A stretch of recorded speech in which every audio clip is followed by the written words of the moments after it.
그렇다면 여러분, 건강검진은 다들 하셨나요? 아무래도 남성분들은 직장에서 직장인 건강검진을 하셨겠죠. 하지만 이 부분에 있어서 가장 취약한 분들이 아마 주부들이 아닐까라는 생각이 듭니다. 아무래도 이 가게 경제를 생각하다 보니 이 비용 때문에 놓치는 분들 아니면 그냥 넘기시는 분들 많이 계시는데요. 그렇기 때문에 국가에서 시행하는 무료 암검진 꼭 하셔야 됩니다. 특히나 점점 유병률이 높아지고 있는 유방암의 경우에는요. 40세 이상 여성의 경우 2년에 한 번씩 검진이 가능하다고 합니다. 그러니까 올해가 2015년이잖아요. 홀수년도에 태어나신 분들이 대상입니다. 홀수년도에 태어나신 분들 중에서 40세 이상 여성이신 분들 중에서 아직 건강검진 안 받으신 분들이라면 무료로 유방암 검진 꼭 챙겨보시기 바랍니다. 그런데 문제는요. 요새는 30대에서도 유방암 발병률이 그렇게 높다고 합니다. 그렇기 때문에 자가검진이 무엇보다 중요한데요. 오늘 이 시간을 통해 자가검진법에 대해서도 알려드리겠습니다.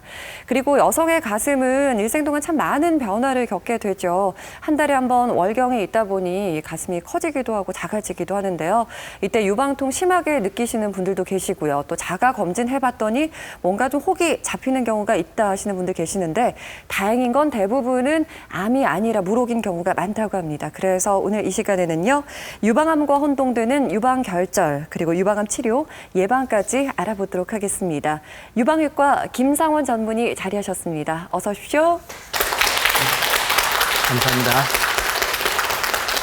네, 오늘 유방암에 대해서 알아보려고 하는데요. 이 유방의 여성의 상징이라고 흔히들 이야기를 하죠. 그래서 많은 분들이 이 유방암을 두려워하시는데 우리나라 이 유방암 발생률이 점점 증가하고 있다고 들었어요. 그중에서 동아시아에서 가장 발병률이 높다고 들었거든요. 사실인가요?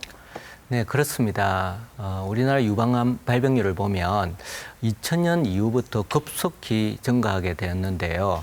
2000년에 1년에 연간 5,000명 정도가 발병했다고 하면 2010년에는 약 16,000명, 그러니까 3배 이상 증가한 것으로 나타나 있습니다. 네. 그래서 일본의 경우 10만 명당 약 51명, 그렇지만 우리나라의 경우 10만 명당 52명으로 이 부분에 있어서도 우리가 일본을 추월을 했습니다. 그래서 부산, 경남 지역에서 대개 약 연간 2,000명 정도의 유방암 환자가 새로 발생하는 것으로 보입니다. 매년 2,000명 정도요? 네. 아니 근데 그 많고 많은 나라 중에 왜 우리나라에서 이렇게 유방암 증가율이 점점 높아지고 있는 걸까요? 네, 그 이유를 아무도 정확하게는 알지 못하지만 첫 번째는 유방암을 조기 진단하는 빈도가 늘었고요. 물론 조기 진단해서 많이 찾아도 냈지만 실제로 유방암이 증가했는데요. 그중에 가장 중요한 것은 식습관의 변화입니다. 그래서 이 식습관이 이제 우리나라가 산업화되면서 고지방, 고단백질을 많이 먹는 육류 위주의 식생활로 변화되었는데요. 네. 식습관이 유방암의 발병 요인이라는 것을 뒷받침하는 재미있는 역학 연구가 있습니다. 미국에 사는 일본 여성을 대상으로 유방암 발병 빈도를 조사를 해봤는데 일본에 사는 여성보다 훨씬 높은 것으로 되어 있고요.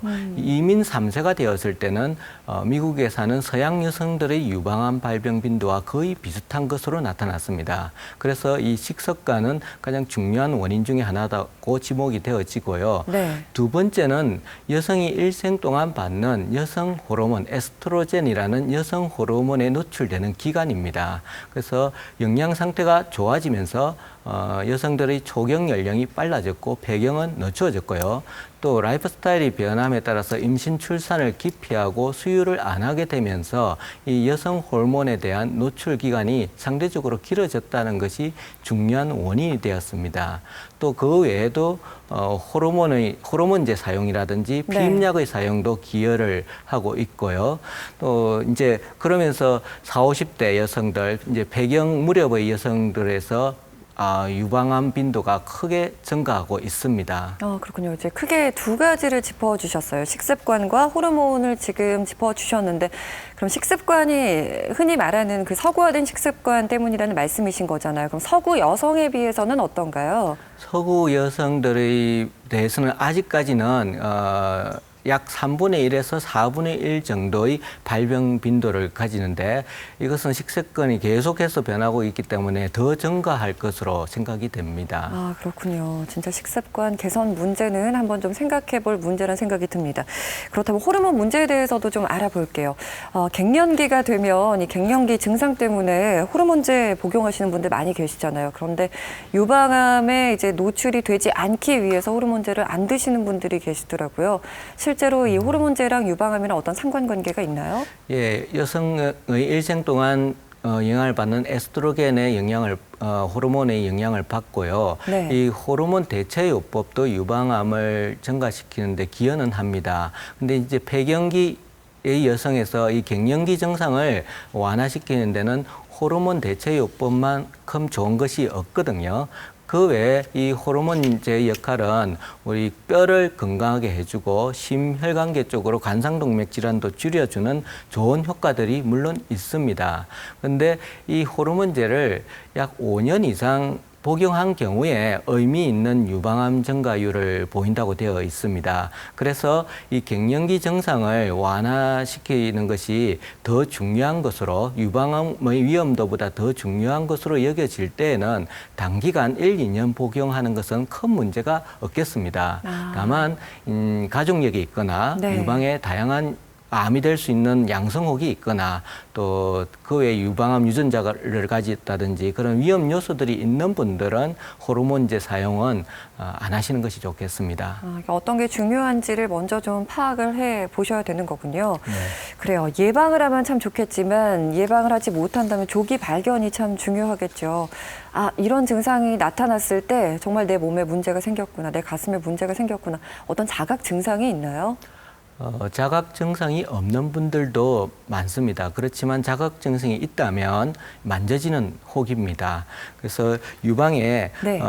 혹이 때로는 만져져서 이것이 원지 좀 고정되어 있다든지 단단한 느낌이 있다면 네. 유방암의 가능성이 있는 것이고요. 네. 그 외에 피부가 함몰되었다든지 또 유두에서 분비물이 나오는 분들도 있습니다. 특히 혈성 분비물이라 해서 붉은 선혈이 나오는 경우 또는 그것이 오래되면 검게 나타납니다. 이런 경우에도 약 10% 정도는 유방암을 발견할 수가 있습니다. 아, 그렇군요. 지금 만져지는 혹을 말씀을 해주셨는데 이 가슴에 특히 어떤 부위에 좀 잘 생기는 위치가 있는 건가요? 잘 생기는 위치는 네. 유방을 4등분 했을 때 네. 위쪽 바깥쪽으로 위쪽 바깥쪽인데요. 그러니까 겨드랑이 쪽을 겨드랑이 말씀을 쪽에 해주시는군요. 위쪽 바깥쪽에 유선 조직이 대부분 차지하고 있습니다. 즉 50% 이상이 네. 위쪽 바깥쪽에 생기고 그 다음에 유두 아래 또 위쪽 안쪽으로 생기는 것이 그 다음입니다. 그래서 뭐 이 생기는 부위에 따라서 사실상 치료 방법이 달라지는 것은 유두 아래에 생겼을 때만 그렇고요. 네. 치료 방법에 있어서는 큰 차이가 없고 예후에 있어도 크게 다르지는 않습니다. 그러니까 자가 검진할 때 그 겨드랑이 쪽 가슴을 조금 더 잘 체크를 해 봐야 될 것 같은데요.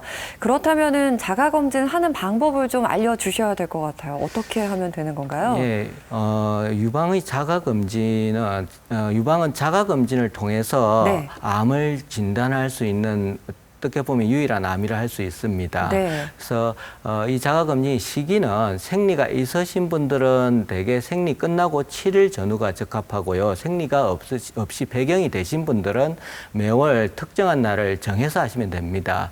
먼저 이제 모양을 봐야 되겠죠. 옷을 네. 벗고 네. 거울 앞에 서서 양쪽 유방이 크기가 같은지 한쪽이 크지 않은지 어딘가 튀어나온 곳이 없는지를 살펴보는 것이 필요하겠고요. 그 다음에는 이제 만져봅니다. 이것은 대개 침대에 누워서 하는 편이 더 좋은데요. 진찰을 하려는 쪽의 손을 머리 위로 올리고 반대편 손으로 두세 번째, 네 번째 손으로 끝을 가지고 자가검진을 합니다. 여기에 비눗물이나 때로는 윤활제 같은 것을 묻혀서 유두에서 원을 그리면서 안쪽에서 바깥쪽으로 서서히 원을 그리면서 꼼꼼히 만져보시면 되겠습니다. 이때 자가검진을 할 때에는 네. 사실 여성들이 가슴을 만져보면 네. 누구든지 좀 우둘투둘하고 이것이 혹 같은지 뭐 아닌 듯 혹 같기도 하고 아닌 것 같기도 한 것들이 많습니다. 네. 그래서 평소에 자기 가슴의 모양과 촉감을 잘 기억해 두셨다가 뭔가 변화가 있으면 이제 병원에 가서 전문의 선생님한테 진찰을 받아보시는 것입니다. 아, 그렇군요. 근데 왜 손가락 전체라든지 손바닥으로 하는 게 아니라 이 세 손가락으로 하는 이유가 있는 건가요? 가장 이 손가락 끝이 민감하고 네. 혹을 잘 만질 수 있습니다. 네. 되게 이제 일반인이 손가락 끝으로 혹을 만져서 만져지는 크기는 2cm 부근 정도가 됩니다. 아, 예. 그렇군요. 근데 이게 단순 멍울일 수도 있고 또 유방암일 수도 있는 거잖아요. 이거를 그냥 일반인들이 혹시 구분을 해서 알 수가 있는 건가요?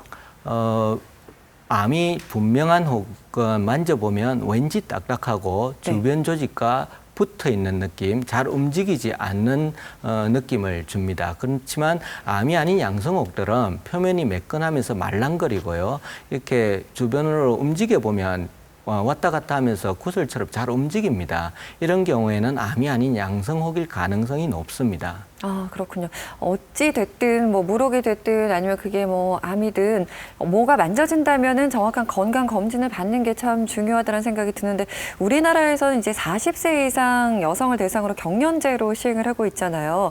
이 주기는 어느 정도가 그리고 또 어떤 나이대부터 검진을 받는 게 좋을까요? 네, 올해 국립암센터에서 발표한 유방암 검진 가이드라인에 의하면 40세부터 69세까지 2년에 한 번 유방 촬영을 하라고 권고되어 있습니다. 네. 그렇지만 우리나라에서 유방암이 30대에도 많거든요. 30대도 결코 안전한 나이가 아닙니다. 그래서 유방암 학회에서는 30세 이상부터는 매월 자가검진을 하도록 권고하고요. 네. 35세 이상부터는 임상진찰, 40세 이상부터는 1, 2년마다 유방진찰과 유방촬영술을 하게끔 하고 있습니다. 그렇지만 또 가족력이 있거나 또 자기 가슴에 양성혹을 가지고 있는 분이라면 또 해마다 검진을 할 필요성이 있습니다. 아, 그렇군요.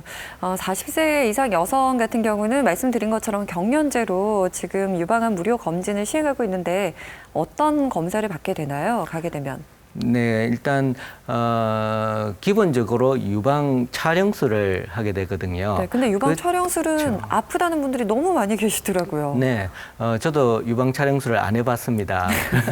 그렇지만 이걸 해보면 굉장히 아프시고 네. 또 특히 평소에 유방 통증이 있으신 분들은 사진이 잘 나오게 하기 위해서 이렇게 압박을 심하게 하는데요.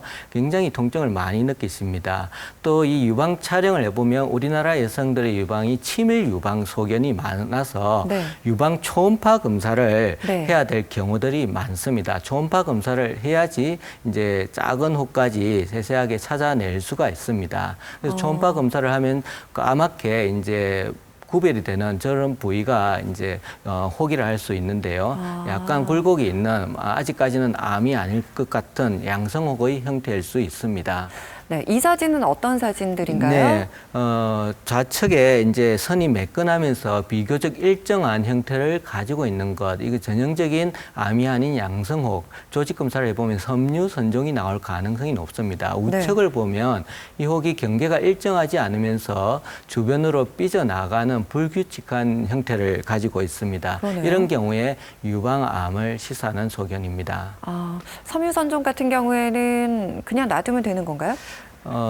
이 자라지 않는다면 네. 1cm 이하에서 머무르고 모양이 일정하면서 계속 유지만 된다면 놔둬도 상관이 없습니다. 그렇지만 이 섬유 선정도 자라는 경우에 정식성이 있는 혹일 수가 있습니다. 암이 아닌 양성혹이라도 일부 혹은 치료를 할 필요가 있습니다. 그래서 정식성이 심한 경우에 모양이 비정상적인 정식증을 비정형 유관 정식증이라 하는데요. 네. 이런 경우에서는 유방암이 발병 빈도가 무려 4배에서 8배까지 치솟습니다. 이때에는 정확한 조직 검사와 또 더불어 그 병변을 완전 제거까지 해주는 것이 필요합니다. 암은 아니지만 어쨌든 보다 더 정확한 검진이 필요한 거군요. 근데 앞서 이 유방 촬영술 말씀을 해 주시면서 치밀 유방이라고 언급을 해 주셨거든요.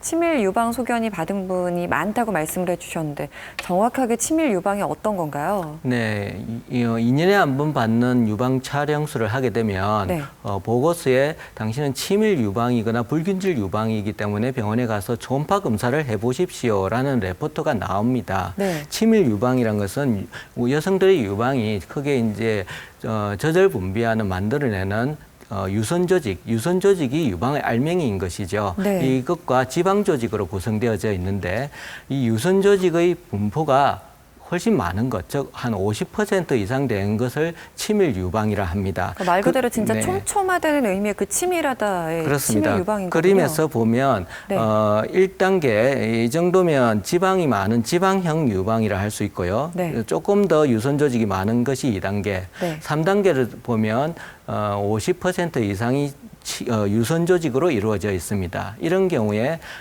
유방 촬영술을 하게 되면 유선 조직도 하얗게 보이고요.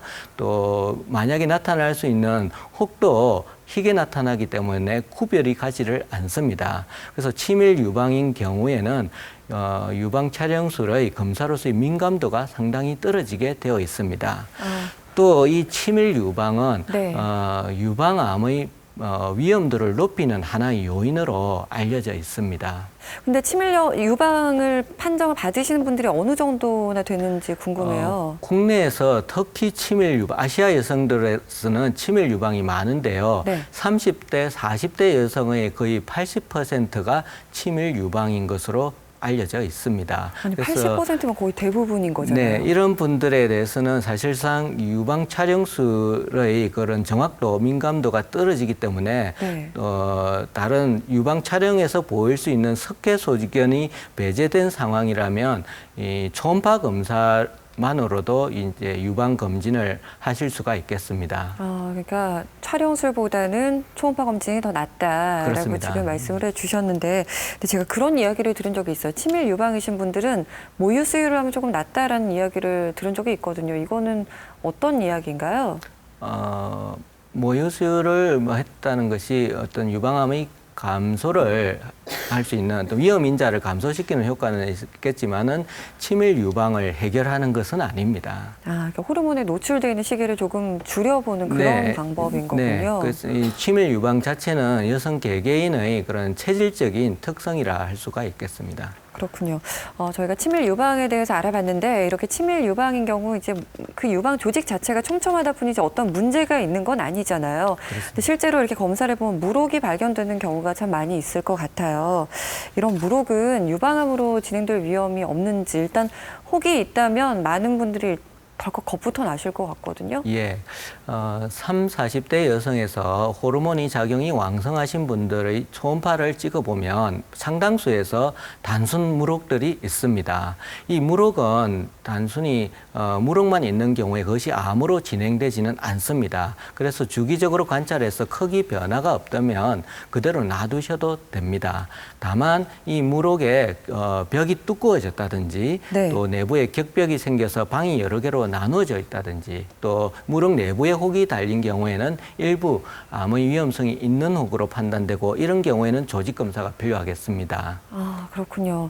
단순 물혹이 아니라면 어떤 게 있을까요? 네, 단순 물혹이 아닌 유방의 양성 혹들이 꽤 많습니다. 대표적인 것이 섬유선종, 그다음에 유두종, 또 그 외에 다양한 섬유 낭종성 변화를 비롯해서 다양한 양성혹들이 있습니다. 네. 이런 양성혹들이 무조건 하고 그대로 있지만은 않습니다. 때로는 이 양성혹과 더불어 정식성 변화가 동반되는 혹들이 있습니다. 네. 이 정식성 변화가 동반된 경우에는 암의 위험률이 적게는 20%에서 많게는 70~80% 이상 올라갈 수 있기 때문에 네. 정확한 진단과 제거까지 필요한 경우가 있습니다. 20%도 적지는 않은 것 같은데요, 선생님. 그것이 상대 위험도라 네. 그래서 그렇게 통계적인 것이라 그게 크게 나타나지만 실제로는 아주 작은 것입니다. 20%. 그렇군요. 그래요. 그래도 진단 받으신 분 입장에서는 이게 굉장히 크게 다가올 것 같은데 그렇다면 이 양성혹은 어떻게 좀 치료를 해봐야 되는 건가요?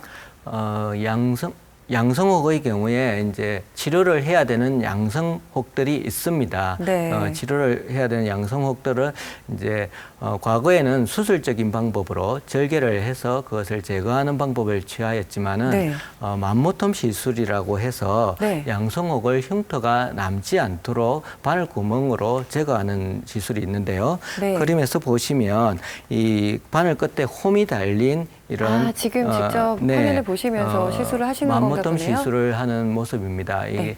이 초음파에서 보면 까맣게 암이 아닌 양성혹처럼 보이는 혹이 있고요. 네. 바늘 끝에 홈이 있어서 저 홈을 통해서 바늘이 회전하면서 조직을 채취하게 됩니다. 이 조직 검사를 정확하게 할 수 있을 뿐만 아니라 네. 이 병변 자체를 완전 제거할 수 있는 기능도 있기 때문에 수술적인 방법을 대체하는 시술이라 할 수 있습니다. 네, 이게 지금 방법을 다룬 사진인 것 같은데 네. 일단 저렇게 작은 구멍으로 시술을 하시는 건가 봐요. 예. 가슴에 작은 구멍으로 초음파를 보면서 혹만 채취해내서 완전 제거를 하는 형태로 진행이 됩니다. 그렇군요. 근데 이렇게 맘모톰으로 시술이 가능하다면 참 좋겠지만 이걸로도 안 되시는 분들이 혹시 계신가요?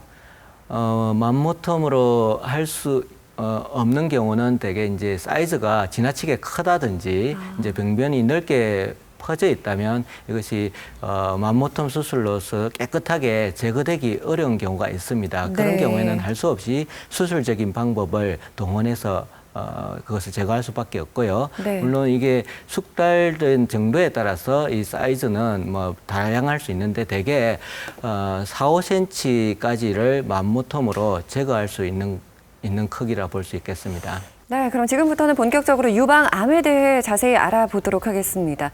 유방암 하면 내가 이제 진짜 가슴을 잃겠구나 이런 상실감이 딱 가장 먼저 드실 것 같아요.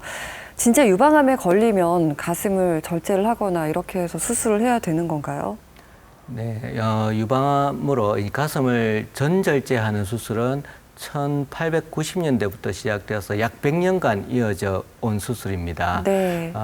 이 수술은 그렇지만 1980년 이후에 유방 부분 절제라 해서 유방에 있는 혹을 포함해서 그 둘레로 1cm 정도의 정상 조직을 포함해서 제거하는 유방 부분 절제 수술이 가능함을 알게 되었고요. 부분 절제 수술과 더불어 방사선 치료를 하는 것을 유방 보존 수술이라 합니다. 이 유방 보존 수술은 유방을 전절제한 수술과 생존율 면에서 큰 차이가 없는 것으로 밝혀져서 현재 많이들 시행하고 있습니다.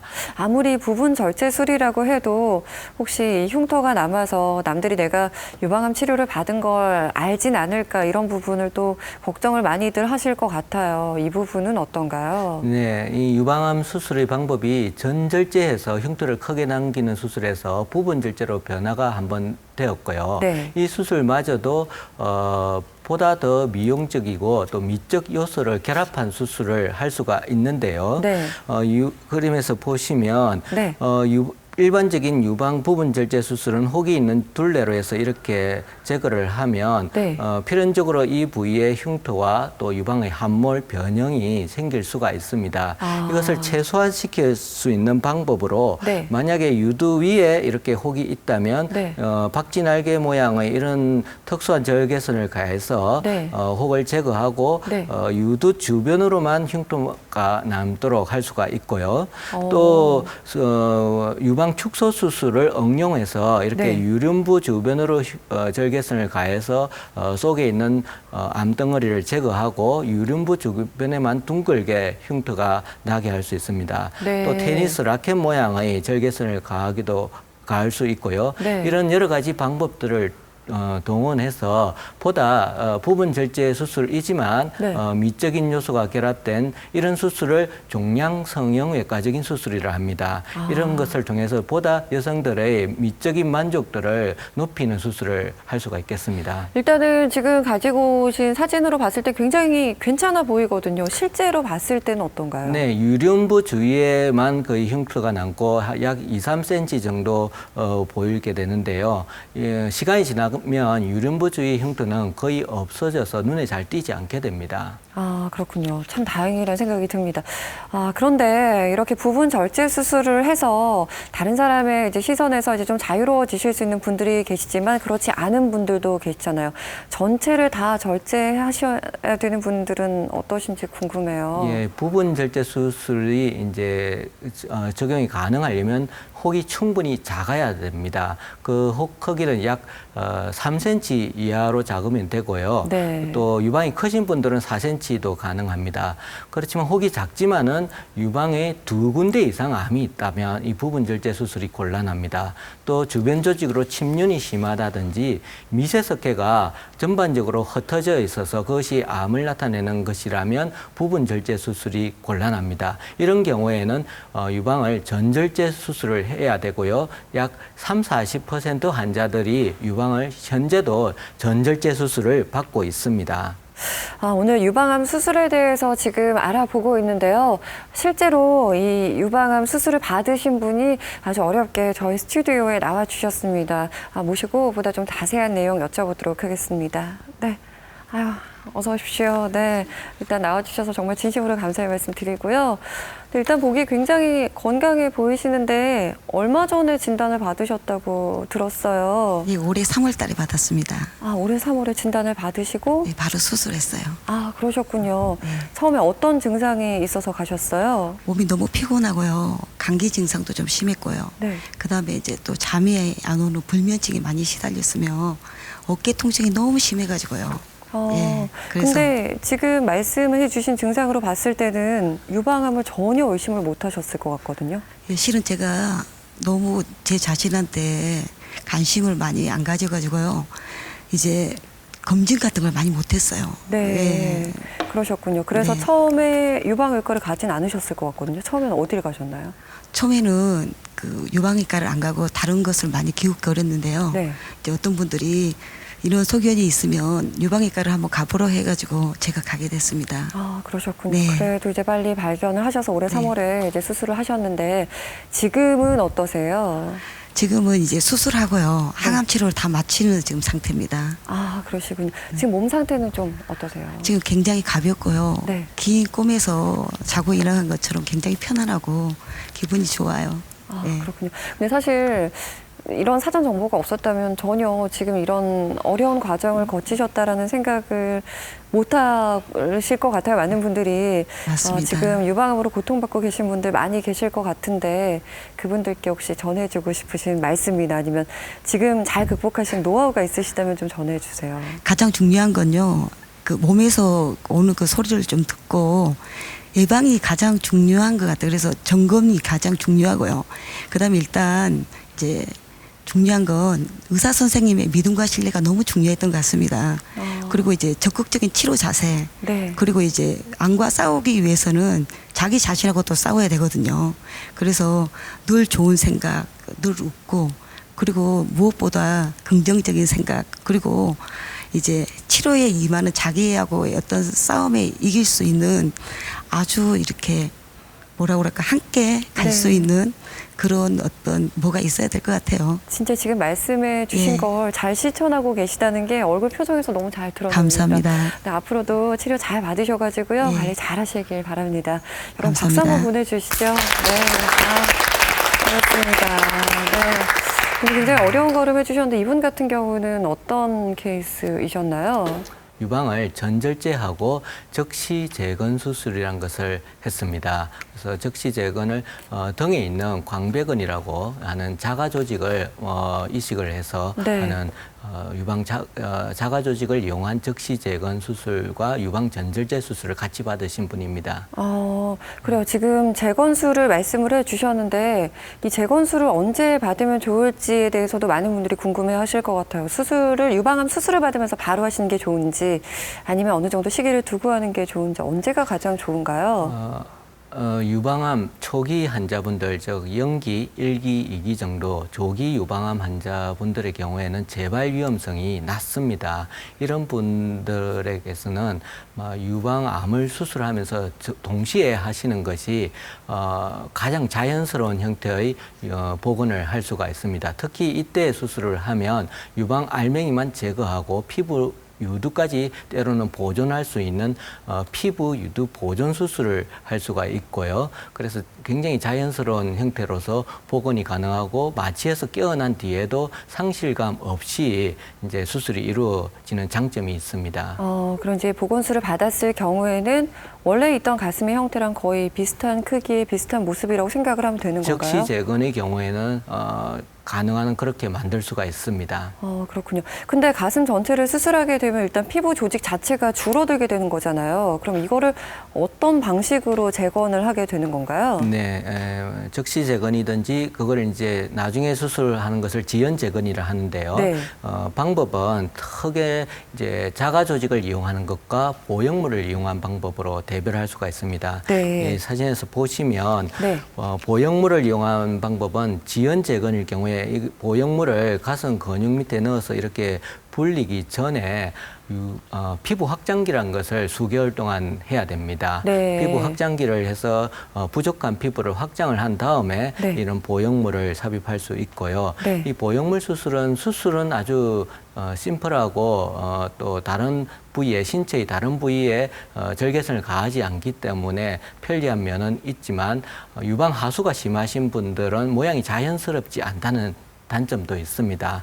또 일부에서는 약 5% 정도 보형물 관련된 합병 정도 있을 수가 있습니다. 네. 이런 부분들을 하지 않을 수 있는 것이 자가 조직, 특히 복부 근육을 이용한 수술 방법이거나 네. 또는 등에 있는 광배근을 이용한 수술 방법이 있을 수 있겠고요. 아까 말씀해 주신 그 부분이군요. 그래서 한국 여성의 가슴의 경우에 그다지 크지가 않은 중간 이하 크기 분들이 많습니다. 네. 이런 분들은 등에 있는 등 근육을 채취해서 지방 근육들을 앞으로 옮겨서 가슴을 만들면 훨씬 모양도 자연스러우면서 또 수술 시간도 많이 걸리지가 않고 합병증률도 적은 것으로 되어 있습니다. 그렇군요. 그러면서 참 다행이라는 생각이 드는데 이 재건 수술에 있어서의 흉터는 어느 정도인지도 궁금해요. 네. 이 보형물을 이용한 경우에는 흉터가 즉시 재건의 경우에는 굉장히 적습니다. 물론 또 지연 재건의 경우에는 피할 수 없이 원래 가해졌던 가슴 흉터가 남기 때문에 그 네. 흉터는 피할 수는 없습니다. 근데 이제 자가 조직을 가지고 온 경우에는 배 아래쪽이거나 등 뒤에 약 10cm 이상의 흉터가 남습니다. 가슴 자체에는 큰 흉터는 없지만 그 재건한 그 부위 예, 자가 조직을 가져오기 위해서 몸의 다른 부위에 절개선을 가해야 되기 때문에 네. 그 부위에 흉터가 남는 것입니다. 그렇군요. 이렇게 해서 수술을 하게 되면은 회복하는 데는 어느 정도 걸리나요? 보건 수술을 하신 분들 경우에 약 2주에서 길면 3주 정도의 상처 치유 기간이 필요합니다. 그 이후에는 일상적인 생활을 거의 대부분 하실 수가 있겠습니다. 그렇군요. 저희가 일단은 아무래도 이 미적인 부분과 관련이 있는 부위이기 때문에 이 재건술이나 아니면 이제 심미적인 부분에 대해서도 좀 이야기를 많이 나눠봤는데 사실 이 유방암이라는 게 암인 거잖아요. 그렇기 때문에 항암 치료 이 부분을 빼놓을 수가 없을 것 같아요. 항암 치료 얼마나 받아야 되는 건가요? 유방암으로 이제 1기 이상부터는 항암 치료를 받게 됩니다. 이 암이 다른 부위에 없더라도 수술 이후에 혹시 남아있을지도 모르는 미세 암세포를 죽이기 위해서 항암 치료를 하는데요. 네.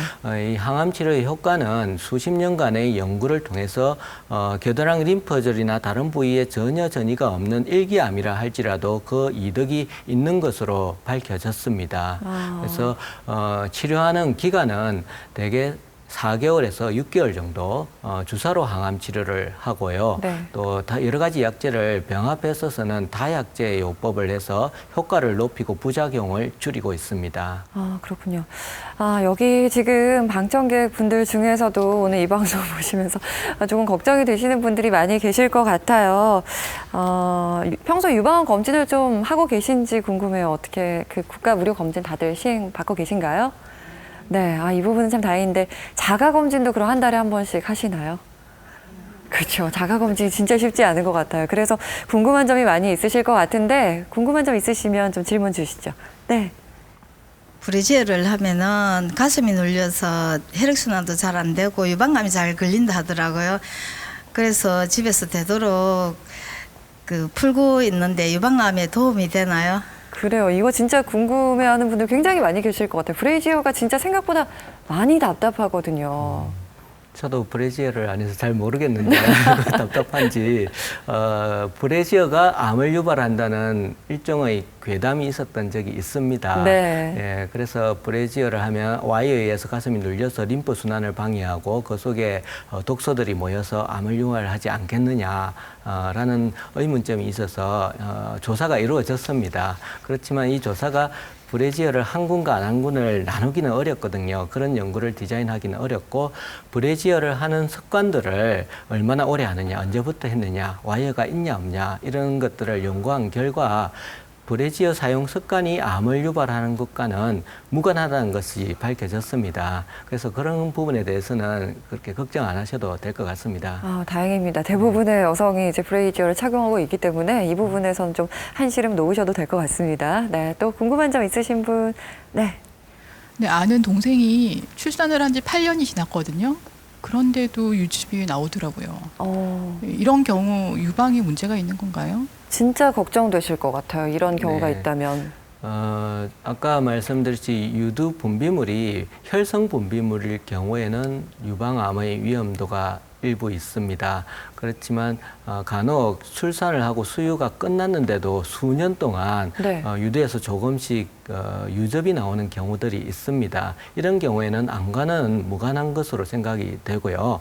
때로는 내하수체 병변이라든지 내하수체 종양에서 호르몬을 분비한다든지 그런 호르몬적인 원인이 배제만 된다면 특별히 걱정 안 하시고 사셔도 될 것 같습니다. 그럼 뭐 따로 다른 치료가 필요하거나 그렇지는 않나요? 너무 장기간 나온다든지 많이 양이 많다든지 한 경우에는 유접 분비를 억제하는 약물을 쓸 수가 있습니다. 그래요. 유방암 진짜 조기에 진단받고 치료받는 게 참 중요하다는 생각이 드는데 치료 후에도 꾸준한 관리가 필요할 것 같아요. 어떻게 관리하면 좋을까요? 네, 유방암 환자분들이 이제 암은 수술, 항암 치료로 다 나았지만은 앞으로 생존하는 동안 어떤 습관을 갖는가가 굉장히 궁금해 하시는 부분들입니다. 그렇죠. 유방암이 생긴 원인이 첫 번째 식생활 습관이라고 말씀드렸듯이 네. 식생활 습관에서 기름진 음식이라든지 기름에 튀긴 음식, 또 고기, 육류 등을 가급적 적게 드시는 것이 좋겠습니다. 물론 단백질, 탄수화물, 지방 균형된 식사가 중요하겠고요. 단백질 섭취원으로서 제일 좋은 것은 생선이나 콩류, 그리고 고기에서는 닭가슴살, 그런 것들이 좋겠고요. 네. 야채, 과일, 또 버섯류, 해조류 같은 것들이 도움이 되겠습니다. 그 외에 운동에 대해서 운동을 꾸준히 하시는 분들이 재발률이 적습니다. 그래서 운동은 걷기, 달리기, 또 자전거 타기 등등 뭐 에어로빅 같은 이런 운동을 해서 골격근을 사용하는 운동을 해서 땀이 날 정도의 운동을 하시는 것이 좋겠고요. 강도는 옆 사람하고 대화가 가능한 수준이면 되겠습니다. 이런 운동을 일주일에 최소 한 서너 번 이상, 한 번 할 때 1시간가량 하시는 것이 좋을 것으로 생각합니다. 네, 유방암 환자의 생활수칙이라고 말씀을 해주셨는데 이거는 그냥 예방수칙에도 사용하면 그렇죠. 굉장히 좋을 것 같아요. 육류 피하시고 채소 많이 드시고 또 유산소 운동을 한 주 3회 정도, 아니 여기 지금 주 4회라고 적혀 있네요. 주 4회 정도 하시는 게 좋을 것 같다는 생각이 듭니다. 마지막으로 유방암이 의심되거나 지금 유방암으로 힘들어하는 분들 계세요. 이분들 위해서 전하고 싶으신 말씀이 있으시다면 좀 전해주시죠. 네, 이미 유방암 치료를 받고 있으신 분들, 받으신 분들은 이 암이 내게서 완치가 될 것이라는 강한 희망과 긍정의 힘을 가지시기를 바랍니다. 또 아직까지 암은 진단되지 않았지만은 여성으로서 살고 계신 분들은 조기 진단을 하는 것이 좋겠습니다. 조기 진단에서 작은 혹이 발견되면 작은 수술로 해결할 수 있습니다. 또 항암 치료를 하더라도 약한 항암을 해서 그다지 부작용을 많이 느끼지 않을 수도 있습니다. 그래서 이 조기 진단에 대한 관심을 꾸준히 가지셔서 암이 걸리더라도 완치될 수 있는 그런 진단을 하시기를 바랍니다. 네, 오늘 유방암에 대해 유방외과 김상원 전문의께서 좋은 말씀 함께 해주셨습니다. 고맙습니다. 네, 감사합니다.